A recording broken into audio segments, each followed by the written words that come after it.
Walang mapuntahan, walang pagkakalikasan ang nangyayon ng paupa. Alam mo ba kung ilang buhay ang hindi lang lakitan o ang kailangan ng benta?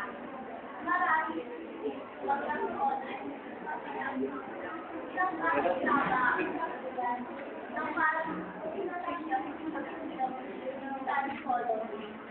Nakalimutan niyo pa ba ng aking pagkakas ng mapa ang barangay sa ulo, panukuha ang ulo ng pagkakas, nakatatakot, nakahihip, nakakikilap. Maraming ari-arian ang mawawala, maraming buhay ang kalinayang, pangbayad sa mga pagkakasiyakan. Ganito ng aking lola, noong bata pa siya, masarap na ng aking sariwa at masarap. Madalas na kapag magtangko sa ibon at bakit na pwede ng sarapyan. At ang mga ilo ay nagbibigay naman ng parang pagkakasiyakan. Realisasyon na edukasyon. Mga pakikay nila kapunin na edukasyon. Mga bisali mo sa pakikay sa pagkaka sa asal. Mga sasakyang kalala, imahan sa lahat. Maunad ang Pilipinas, hindi naman Pilipinas. Ngunit ang makapal ng lahat ng ito ay sitwasyon. Wala nang hangin sa harap ng masjid. Ang ilog mo pwedeng pagsalandinan, ngayon sinisilang mula sa kanal.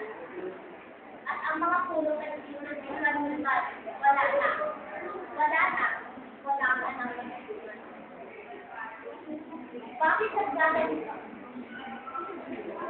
Flashlight, forest fire, land ice. Yellow na tunaw sa Antarctica, local warming na dapat. Ang ating mundo ay isip-isip-isip.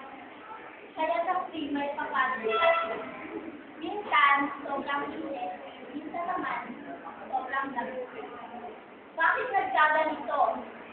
Indikasyon ba ito ng pagiging moderno ng mundo o dahil sa kapayaan ng tao? May magagawa pa ba tayo? Huli na ba ang lahat? Kakayaan mo bang magbigis ng buhay ang isunod na henerasyon dahil sa ating kapayaan kay inang pagkakasan? Tingnan mo ang iyong sarili. Tapon dito, tapon doon. Buga dito, buga doon. Alam mo ba kung ilang pulong pinupulot sa bawat papel na basta mo na pinatapon? Wala kang pakialam kung may kuryente ka sa sunaya. Iisip mo ay sarili sa kamanan. Huwag na natin kapunin silang kalikasan. Huwag na natin hayaan ang siya ng buhay. Iniwan natin ang ating mga mata. Sana puso at sipal. Dabihin at alperin ang abang kalikasan. Ito ang mundo natin. Ito ang